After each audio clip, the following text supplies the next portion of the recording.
Today I want to talk about a common occurrence that is happening to a lot of us, and some of us don't pay full attention to what is really going on. And that's about talkers. I call these people talkers.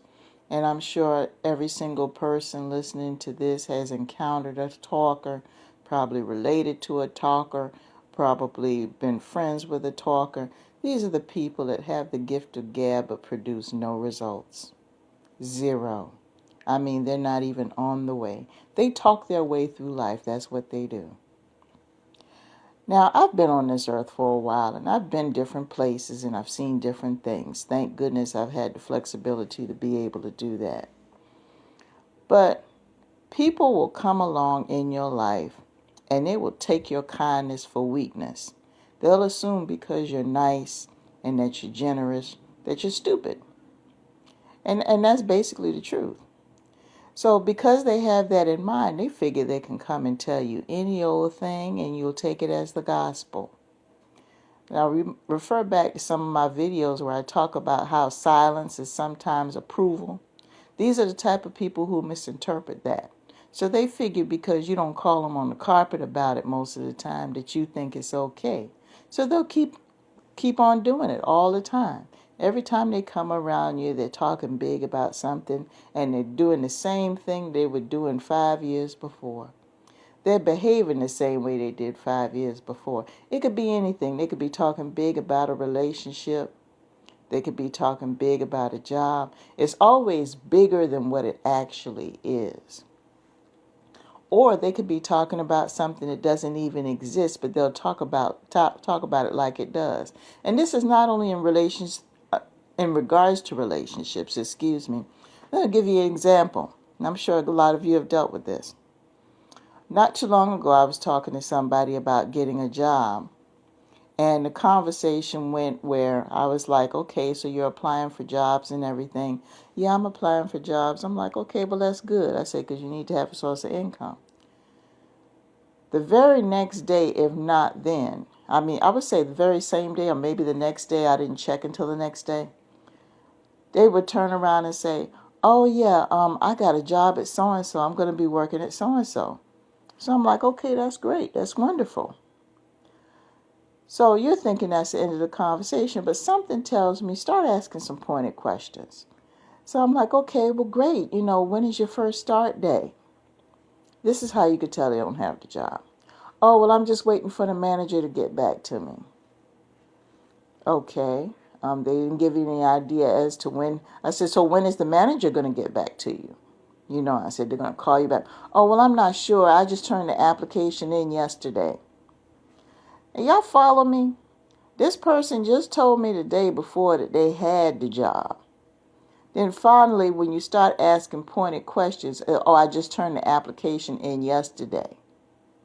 You got to be careful of these people. It's just like those people that you see on Facebook when they ask where they're employed at, and they'll just say self-employed, but it doesn't name the company. Those are people who don't have jobs, boo. Those are people who don't have jobs. Most people who are self-employed, if you notice on their profile on Facebook, if they actually have a business and they're self-employed, they will say self-employed at da-da-da-da-da. And, you can try to pull up the name of the business and see if it pops up somewhere else. They'll say self-employed at da-da-da-da-da. Joe Smith, self-employed at Joe's Car Detailing. That type of thing. If you turn around and see Joe Smith and it just says works at self-employed, no, they're either street hustling or they don't have a job. But most of you already know that. It's basically the same situation with this job thing. If you have somebody in your life, let's say they're looking for an apartment because they're couch surfing right now for whatever reason. Well, common sense, if you're falling on hard times and you wind up couch surfing for a while, common sense is that if you're in somebody's house, as soon as you get to their house, the first thing you need to work on is trying to get a source of income so you can get an apartment.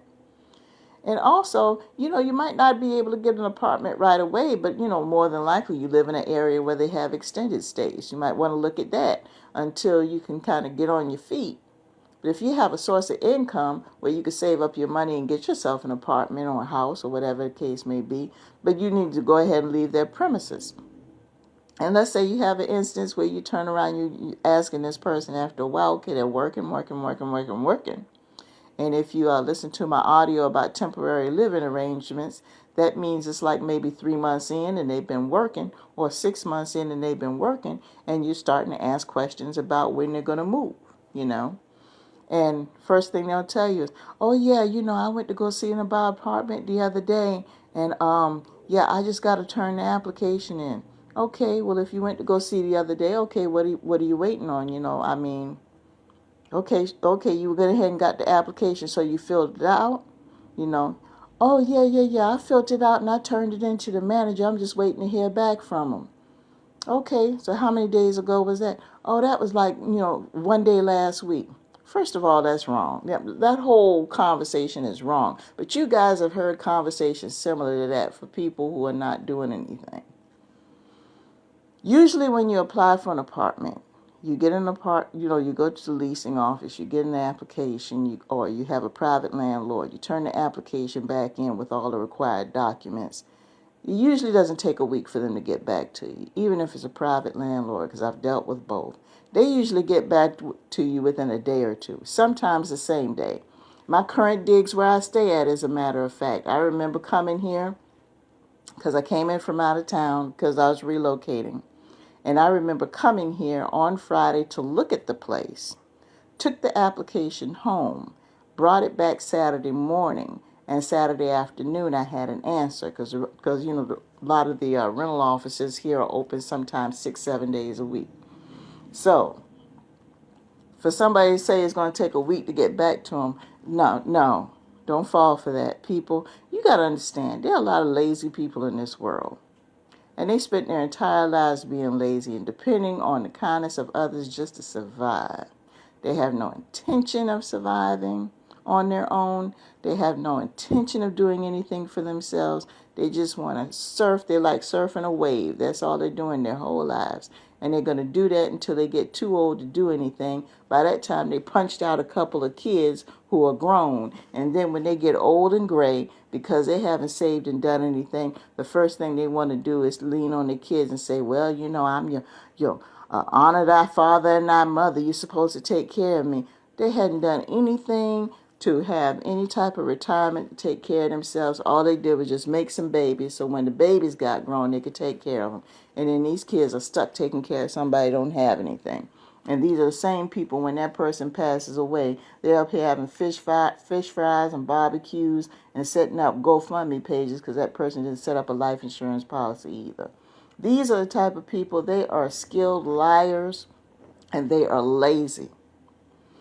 So, when you got somebody that says that they're looking for work, the thing is, and you're not sure, and they've had a history of not working steady or a history of not living steady, you need to start asking some pointed questions. If they say that they're putting in applications, and they say, oh, well, yeah, I start work at so and so and so. See, what they're doing is they're giving you answers so you won't have to ask any more questions. They don't want you to question their behavior. So they'll just throw answers at you to kind of get you off their back. But see, when you start asking pointed questions, then you can see the inconsistencies in it. Like the job situation. Somebody that that doesn't work steady on a regular basis, doesn't have a place of their own and hasn't done it for a while, or doesn't want to go legit, because you have some people like that who have a fast money lifestyle, but because they got so tied up with the law so bad that, all they have to do is get a speeding ticket and they'll put them under the jail. Now they have to go legit and they've never done it before. So they'll sit there and say that they're applying for jobs and they're not applying for jobs because they missed the fast money. The fast money was way more than an hourly wage, but now they don't have any choice. The back's up against the wall. So here they are staying with somebody. And, more than likely it's probably somebody they're romantically involved with. And they're staying with somebody, and that person's wondering what's going on because the bills are steady coming in. And what they have to do is they have to use sex to keep that person's mouth shut. And most of them don't even want to be there. So what they'll do is they'll, when that person starts asking questions about the job situation or anything like that, they'll usually try to get romantic or whatever and use sex to shut them up. But after a while, that gets kind of tired because those bills start piling up too high that that person is like, I don't care how much sex they give. They're getting ready to cut some stuff off. They're getting ready to put some people out. They're getting ready to repossess some stuff. And see, sex don't mean nothing then when somebody's about to take some stuff away from you. They starting to wake up. So here comes some even more elaborate lies. You see where I'm going with this? See, we have to be wise. And the reason why I speak this way is because I used to be one of those people. I've mentioned before about how mixed up and confused I was, and all the mental issues and stuff I had to deal with. And if you're not sure of what I'm talking about, you can get a taste of it by watching my video on my YouTube channel called Why I Walk My Testimony. That's part of the reason why. And I've also touched on, the issues that I had to deal with in my childhood with low self-esteem and anxiety. I've touched on that a little bit. I'll go into detail with that a little bit later, but I do have a project that I'm working on that kind of gives them even more deeper details, so I don't want to talk about it too much on the channel right now. But I'll make that announcement later on. But the thing is that, it's just the tactics, just to get by. There's no desire. There's no desire to have anything, excuse me. And you have to just pay close attention to these people. They look grown, but they're not mature at all. They're very, very immature people. So I'm just saying what you have to do is you just have to protect your energy. You have to protect your blessings. Regardless of where you live, whether it's a rooming house or a mansion, it's yours. It's your blessing that was bestowed to you by your Creator. And I understand that you want to share it with people, but you have to be careful who you share your blessings with. That's the point. Be careful who you share your blessings with, because if you share your blessings with the wrong people, you will lose them. You will. And I know some people that are, heavily religious, they might not agree with me saying that I should just share everything with everybody. But I beg to differ. I'm sorry. I'm not going to turn around and just give it to you just because you asked me. No, I'm not. Because I know the game. I'm not that naive. There's some people that'll turn around and they'll get religion and get spiritual and they totally forget about the common sense they had. They forget about the street sense they had. They forget about all reason. It's all about, flowers and gumdrops and lollipops and, everybody's good and wonderful and everything else. And just last year, you were on the corner hustling, wheeling and dealing. That's where it goes back to the old bag of tricks. See, you threw the old bag of tricks away. And don't get me wrong, I understand what it's like to be a new person. Yes, rebirth is real. Yes, spiritual rebirth is real. I have encountered it. However, I keep that old bag of tricks just in case as a source of protection. You have to decide when to use that old bag of tricks. But some of y'all, I tell you the truth, it's like I said, spiritually minded where you know earthly good. You just, I just don't know what to say about you. And then when somebody turn around and does you wrong, you don't even get angry like a human being should. It's like, oh, well, you shouldn't be quick to be angry. Sometimes you need to get pissed off. Sometimes you need to go off. You got to understand there are different types of spirits in this world. Everybody's not going to be straight up evil. Some of them are low key evil. Some people are low key jealous. They're not going to be in your face jealous. They're not going to be in your face angry. They're not going to be in your face lazy. They're going to be low key. They're going to be subtle. And you guys are going to have to be wise. You're going to have to reach into that old bag of tricks, pull out old common sense and start paying attention so you can protect what you have. Yes, you are a new person in your Creator. I don't doubt that. But you don't throw away everything, because you got to understand you're still living in this world. You're still living in this world and you still have to deal with people. You can't let people get over on you just because you gain religion, just because you gain spirituality. There are people who will seek you out for that reason. So I'm just trying to give you a couple of ideas, of how people will try to talk their way through life. You got to watch out for them. And unfortunately, I'm sorry, I hate to say this, but a lot of these people are your relatives. Y'all know I'm talking to you. There's somebody right now who's got a relative that's living with them that don't have a job, ain't trying to get a job, anything else, and you just footing the bill and you're paying for everything. And then what makes it even worse, when you do try to administer some type of, when you try to be assertive, or you try to, encourage them, or try to get them to, try to put the screws to them a little bit, you'll have this other nosy relatives that's trying to jump in your business and try to jump to their defense. I look at it like this. If you are within that 3 to 6 months and you haven't done anything and you were staying with me, you would have to go. And if Cousin Sally doesn't like it and she wants to pull for you so bad, you know what you can do? I'll get on the phone and I'll call Cousin Sally and I'll ask her when you're going to come pick her ass up.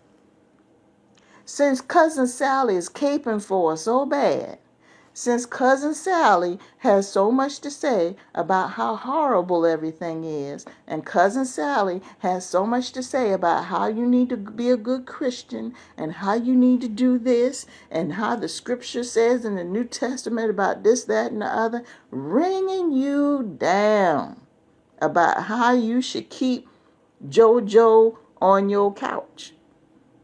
Keep Tisha on your couch. Since that relative has so much to say, let them live with him. Yeah. And y'all know I'm talking to somebody. I don't know why this is on my heart today, but I'm talking to somebody. There's somebody right now, every time they come home, they see that lazy person sitting up in the house and they feel like they're about to go berserk. They've been working all day long. They're paying the bills. And the first of the month is rolling around real soon. And they're dreading it. And it's like they're losing money having this people in the house, having this person in the house with them. Losing money. Losing money. But because you can't get rid of them, because you know the whole family's going to get on your case if you do, okay, fine. You know what? I look at it like this. Where were they 3-6 months ago? And this person has been in your house all that time. Where were they before when this person laid up on you? And another thing, if they jump into this defense so bad and they're so worried about what's going on with them, how come that person's not living with them? You do some investigating, guess what? You'll find out that person used to live with them. And they want that person to stay with you because they already stayed with them and used up all their resources. They don't want them coming back. Now, I'm talking to somebody today. I don't know who it is. I don't know who it is. It's been on my spirit because I wasn't going to say anything today. I was going to try to take a day off from it. But, all these different things come to me, and as I stated before, they're not scripted. So if I stumble over my words or I don't use proper English or whatever the case may be, I'm sorry for those of you who are English majors or whatever the situation is. This is a conversational channel. We talk about relationships, emotional and mental issues in a conversational tone. And when you know as well as I do, when you have a conversation, sometimes you stumble over your words, sometimes you hesitate because it's a conversation, and that's what I'm doing. So I'm trying to help somebody today and help you understand that there are just some people in this world who don't want nothing. They ain't about nothing and ain't trying to be about nothing, and they're going to be that way until the day they die. And the whole time that they're on this earth, in some way, form, or fashion, they're going to find a way to have somebody take care of them. And over time, they become very skilled manipulators and very skilled liars.